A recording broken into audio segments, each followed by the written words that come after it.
Hi friends, எல்லோருக்கும் வணக்கம். எல்லோரும் எப்படி இருக்கீங்க? நல்லா இருக்கீங்களா? இன்றைக்கி அந்த கதையோட அடுத்த பற்றி தான் பார்க்க போகிறோம். அதுக்கு முன்னாடி நீங்கள் செய்ய வேண்டிய விஷயம் என்ன அப்படின்னு கேட்டிங்கன்னா, மறக்காம நம்ம சேனலை சப்ஸ்கிரைப் பண்ணிக்கோங்க.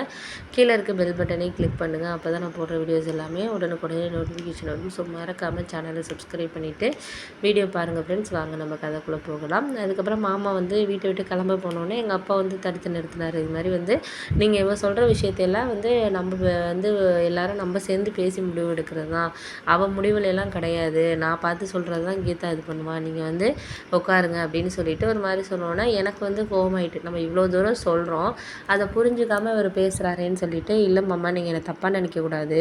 அப்பா சொல்கிறத நீங்கள் இதாக நினச்சிக்காதீங்க. நான் அம்மா சொல்கிற மாதிரி தான். எனக்கு சொந்தத்தில் கல்யாணம் பண்ணிக்கிறதுக்கு அந்தளவுக்கு விருப்பம் கிடையாது. அதோட மனோஜை நான் கல்யாணம் பண்ணிக்கிற ஒரு எண்ணத்தில் அவங்களோட அப்பையிலேருந்தே நான் பழகலை. ஒரு ஃப்ரெண்டு மாதிரி தான் அவங்க. அப்படி இருக்கிறப்போ நம்ம எப்படி ஒரு கல்யாணம் பண்ணிக்கிறதுக்கு எனக்கு யோசிச்சு பார்க்க முடியல. நான் அப்போயே இது மாதிரி சொன்னோன்னே நான் இதை பற்றி நான் பேசியிருக்கிறேன். ஆனால் அப்பா இதை பற்றி ஒரு விஷயமாகவே எடுத்துக்க மாட்டேங்கிறாரு.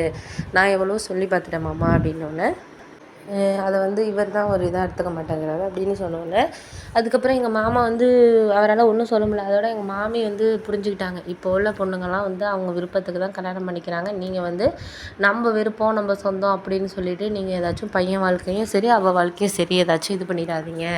விருப்பம் இல்லாமல் கல்யாணம் பண்ணி வச்சு நாளைக்கு நம்ம போயிடுவோம். அவங்க தான் வாழ போகிறவங்க. அவங்களுக்கு பிடிச்சி இது பண்ணாதான்.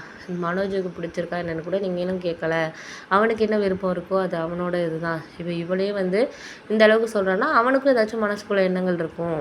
அதனால் நீங்கள் இந்த பேச்சை இதோடு நிப்பாட்டுறதாங்க அப்படின்னு சொல்லிட்டு எங்கள் மாமி நல்லா பேசி விட்டாங்க. பேசினோன்னு எங்கள் அப்பாவாலையும் சரி மாமாவாலையும் எதுவுமே சொல்ல முடியல. ஒரு மாதிரி அமைதியாகவே இருந்தாங்க. அதுக்கப்புறம் எங்கள் மாமா சரி சொல்கிறதும் மாமி சொல்கிறதும் சரி தான். நம்ம விருப்பங்கிறத தாண்டி உங்களோட விருப்பங்கிறது ரொம்ப முக்கியம். நாங்கள் இன்றைக்கி கல்யாணம் பண்ணி வச்சுட்டு நாளைக்கு நாங்கள் போயிடுவோம் அப்படிங்கிற மாதிரி இது பண்ணுறோன்னா நீங்கள் தான் அடுத்த ஒரு இது கொண்டுட்டு போகிறீங்க ஜென்ரேஷனை.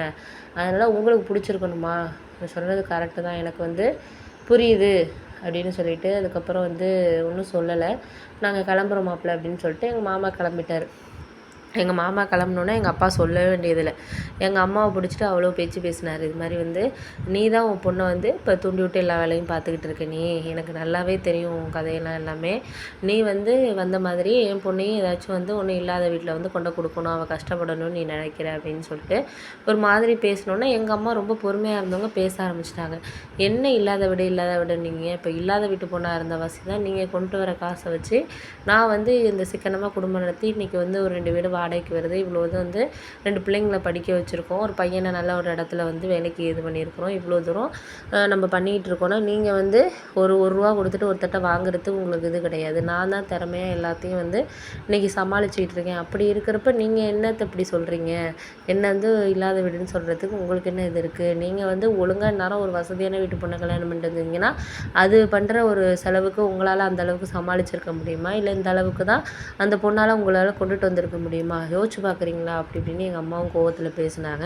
இதே சொல்லாதீங்க. நாளைக்கு நம்ம பொண்ணோட வாழ்க்கை நல்லா இருக்கணும், வசதியான இடத்துலையே நம்ம பார்ப்போம். நம்மளால் செய்யக்கூடிய அளவுக்கு நல்ல இடத்துல பார்த்தாலுமே அவளுக்கு பிடிச்ச மாதிரி இருக்கணும். நம்ம சொந்தத்துக்குள்ளே கொடுத்துட்டு நாளைக்கு மனக்கசப்பு வேணாம் நமக்குள்ளே.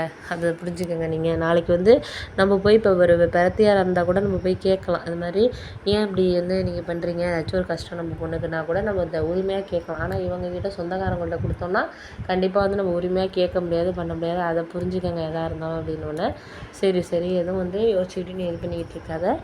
நான் எதையும் நான் சரி விடுங்க அப்படின்னு சொல்லிட்டு எங்கள் அப்பா கிளம்பி போய்ட்டு ரூம்லேயே அப்படியே உட்காந்துட்டாரு. அதுக்கப்புறம் நான் போய் பேசினேன். எப்பா கொஞ்சம் புரிஞ்சுக்கோங்க.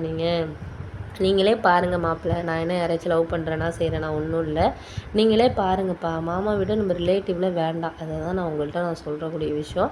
அதை நீங்கள் புரிஞ்சுக்கிட்டு நம்மளுக்கு எது சரியாக வருங்கிறத நீங்கள் பாருங்கப்பா அப்படின்னோடனே இன்னும் கொஞ்சம் அமைதியாக இருந்தார். சரி நான் கொஞ்சம் வெளியில் போயிட்டு வரேன், எனக்கு கொஞ்சம் மனசு சரியில்லைன்னு சொல்லிவிட்டு அப்படி போயிட்டார். அதுக்கப்புறம் நானும் அம்மாட்ட ஆஃபீஸ் போகிறேம்மான்னு சொல்லிவிட்டு நீ அப்பா வந்தாருன்னா எதுவும் பேசிகிட்டு இருக்காதம்மா அப்படின்னோடனே நான் எதுவும் பேச மாட்டேம்மா.